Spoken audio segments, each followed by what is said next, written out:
নমস্কাৰ এই মুহূৰ্তত জনাইছো অসমৰ প্ৰত্যেকগৰাকী জনসাধাৰণৰ বাবে কেইবাটাও গুৰুত্বপূৰ্ণ খবৰ। আজি হৈছে 28 ছেপ্টেম্বৰ। আজিৰ দিনটোতে অসমৰ লগতে ভাৰতবৰ্ষৰ বিভিন্ন প্ৰান্তৰ পৰা কেইবাটাও গুৰুত্বপূৰ্ণ খবৰ একত্ৰিত কৰা হৈছে।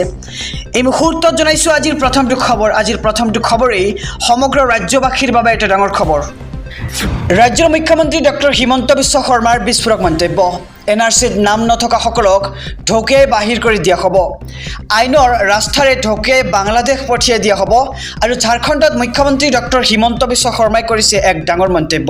ঝাৰখণ্ডত বাংলাদেশী চিনাক্তকৰণৰ বাবে NRCৰ অতি আৱশ্যক। আৰু অসমত প্ৰথম পৰ্যায়ত 14 লাখ লোক বাংলাদেশী হিচাপে নিযুক্তি হৈছে। আৰু দ্বিতীয় পৰ্যায়ৰ অভিযানৰ বাবে আমি উচ্চতম ন্যায়ালয়ৰ অনুমতি বিচাৰিছোঁ। আৰু দ্বিতীয় পৰ্যায়ত আৰু বৃদ্ধি হ'ব চিনাক্ত হোৱা বাংলাদেশীৰ সংখ্যা।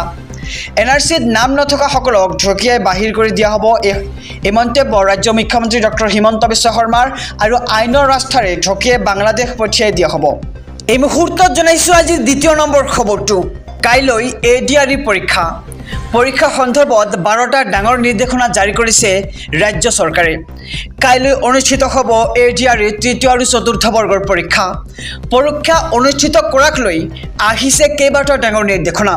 পৰীক্ষাৰ্থীৰ তালাচী সন্দৰ্ভত জাৰি কৰা হৈছে নিৰ্দেশনা।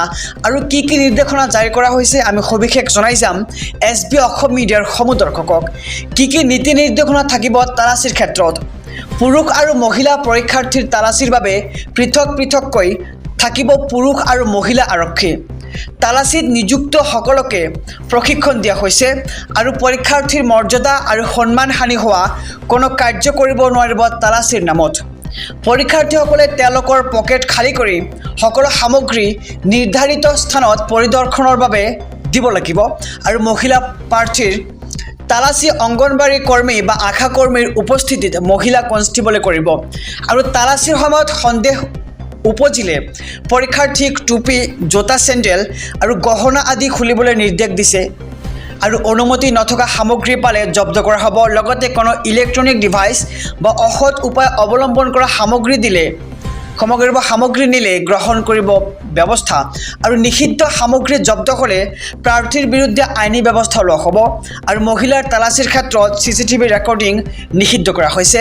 আৰু তালাচীৰ বাবে সন্মত নোহোৱা মহিলা পৰীক্ষাৰ্থীৰ বাবে পৃথক ৰুমৰ ব্যৱস্থা কৰা হৈছে। এই মুহূৰ্তত জনাইছোঁ আজিৰ তৃতীয় নম্বৰ খবৰটো। সমগ্ৰ ৰাজ্যবাসীৰ বাবে আহি পৰিছে ভাল খবৰ। যিসকলৰ ৰেচন কাৰ্ড নাই তেওঁলোকক ভাল খবৰ দিছে এইবাৰ চৰকাৰে।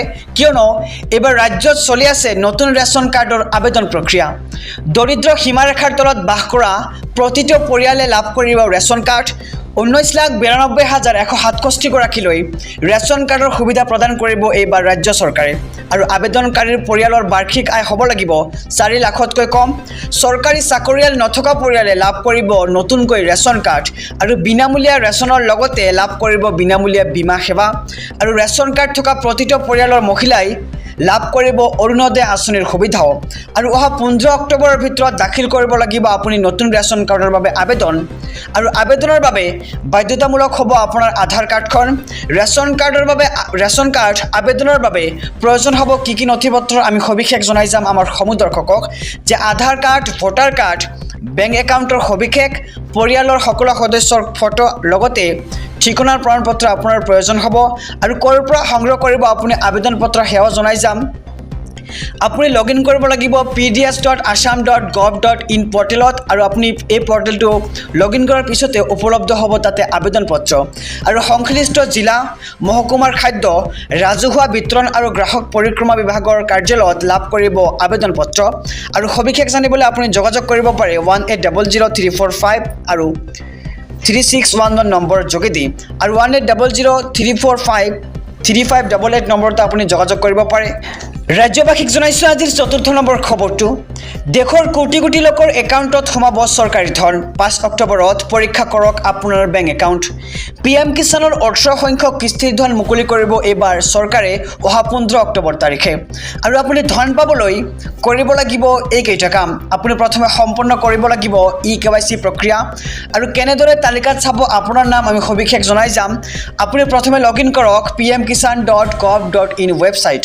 আৰু তাৰ পিছত ক্লিক কৰক বেনিফিচিয়াৰী লিষ্ট অপশ্যনটোত ইয়াত ৰাজ্য জিলা গাঁও বাছনি কৰি চাব পাৰিব আপোনাৰ তালিকাত নাম আৰু ধন লাভত অসুবিধা হ'লে আপুনি দিব পাৰিব ইয়াৰ বিৰুদ্ধে অভিযোগ দুটাকৈ হেল্পলাইন নম্বৰ মুকলি কৰিছে এইবাৰ চৰকাৰৰ ফালৰ পৰা আপুনি প্ৰথমে ডায়াল কৰক 155261 নম্বৰ আৰু তাৰ পিছত ডায়াল কৰক 01124300606 নম্বৰ আপুনি এই দুটা নম্বৰ ডায়াল কৰি পাব পাৰে PM কিষাণৰ সবিশেষ তথ্য আৰু দেশৰ কোটি কোটি লোকৰ একাউণ্টত সোমাব এইবাৰ চৰকাৰী ধন অহা 5 অক্টোবৰ তাৰিখে